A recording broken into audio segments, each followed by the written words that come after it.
Welcome back to the Chicago Sportsdesk, sponsored by the Pfeiffer Group. Once again, I'm your host, Alex Burst, and before we get into the action, I just want to say thanks for all the support I've been getting. We've had 49 listeners. That's great. We've only had 2 podcasts, and so far 49 people have already listened to it.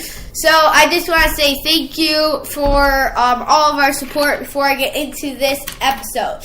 So, today we're going to be going over the Chicago Bulls roster outlook for the upcoming 2017 season. As we know, we are less than 2 months away from the October 19th season kickoff and the October 3rd preseason kickoff. So if you really count the days, that's less than 2 months. That's really not a lot of time for you youngies. You have to start school, but really we are getting close to the bowl season, and there is a little bit of hype after this Jimmy Butler trade. Some fans are disappointed, but I know a lot of fans are really excited to see what's happening with this youngish team minus D Wade. What's going to happen with D Wade, and then also how the roster is going to be looking after the first few games this season.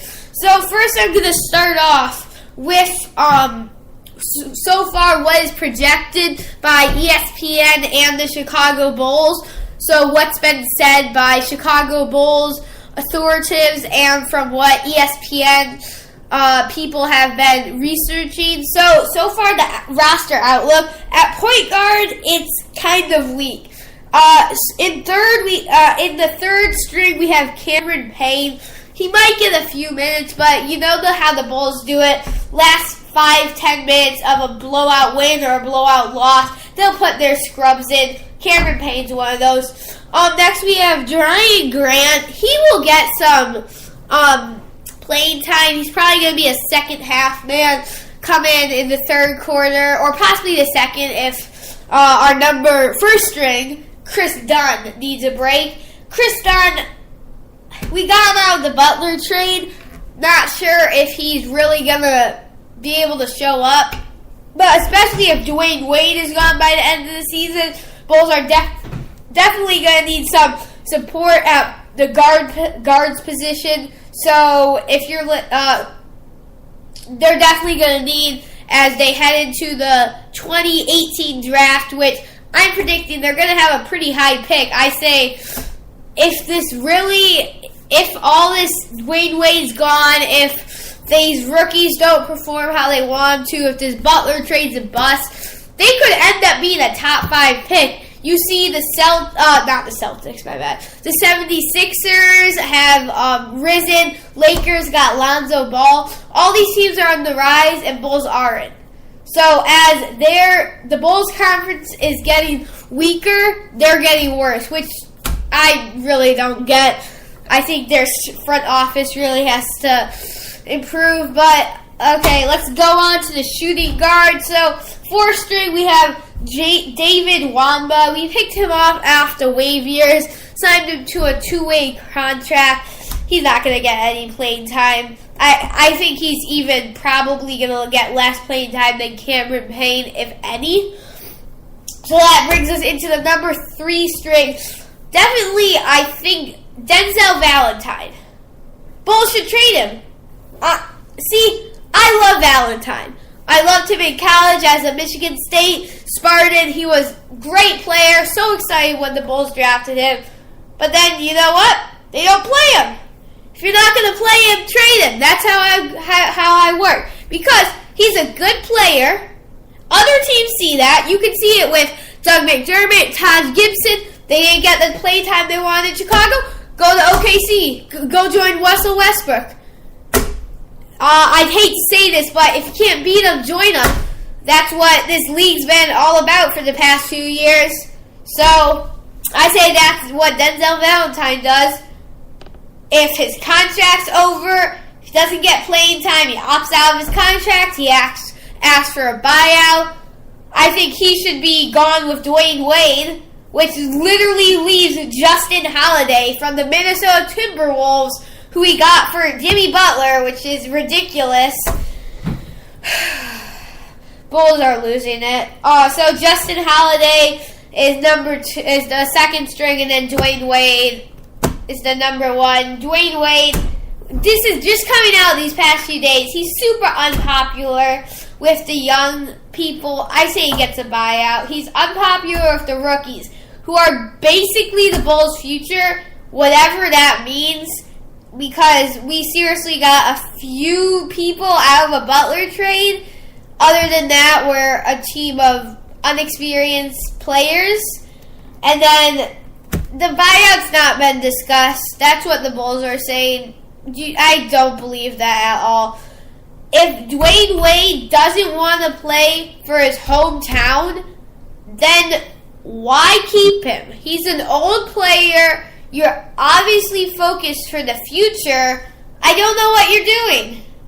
But you know what? That's what the Bulls figure out. I really don't like what they're doing with their team right now. So for a point forward, there's Bobby Portis and Laurie McCahan. Right now, Portis is supposedly starting.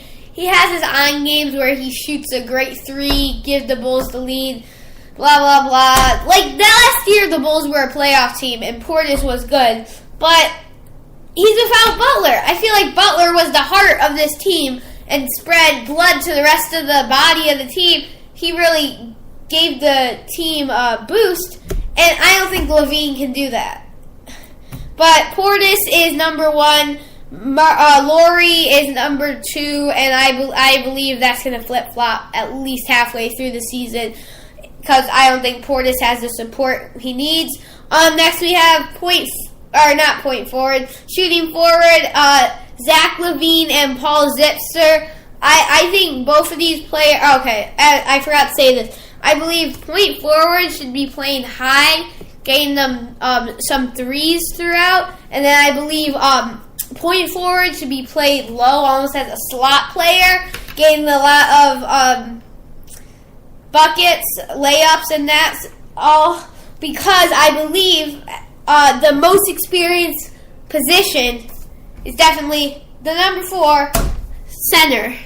They have Christian Felicio, Robin Lopez. Felicio was signed to a deal after being picked up from he was on the Bulls, but he was at the end of the season. He was excuse me. He was with the Windy City Bulls. He was on and off in the season with his games, but he was recalled, re-signed from a deal, and then also Lopez, probably after Dwayne Wade, most experienced player in the year of the Bulls. I mean, you also have Zach LaVine, former dunk king, and then this year he did nothing, pretty much. Timberwolves. Now Timberwolves are great, and Zach LaVine, Chris Dunn, and Justin Holiday aren't there to see it, but that's all I can say, because if not, we're going to be talking about this all night. So next we're gonna have a few the pickups for the Bulls. Just a quick wrap up of their offseason. Rondon and Cannon were both dropped. I think they should have kept Rondon, even though he has not been playing well. I don't think he's gonna play well anywhere. I think Bulls were probably his best bet. He would have been playing starter or backup every night with weak Cameron Payne, Jerian Grant, and Chris Dunn, 3-string point guard lineup, because he was playing behind Butler and Wade, but Wade's going to be gone and Butler is gone, so I think they didn't give him a chance. There was a few two-way contracts they signed, and then also Holiday, Felicio, and Mancannon were signed. A few of those were draft picks, but they also were signed from they signed their rookie deals. And then finally, the Butler trade. Butler's gone, and then we got LaVine, Chris Dunn, and Justin Holiday. If those 3 players do good, I'm fine with what the Bulls do. Okay, I'm not fine with what the Bulls are doing, period. But I'll feel better if those 3 do good. Because seriously, that is the Bulls' future before they get a lottery top 5 pick and draft like the next Markelle Fultz or the next Lonzo Ball. So, and finally, the next games for the Bulls, their start of preseason is October 3rd for the against the New Orleans Pelicans at 7 p.m. There is that's the first of 7 games that the Bulls have in the preseason, and then October 19th is the big night. They're playing the teams up north. The team up north, the Toronto Raptors, a fellow playoff team from this past year, at 6:30. That is where the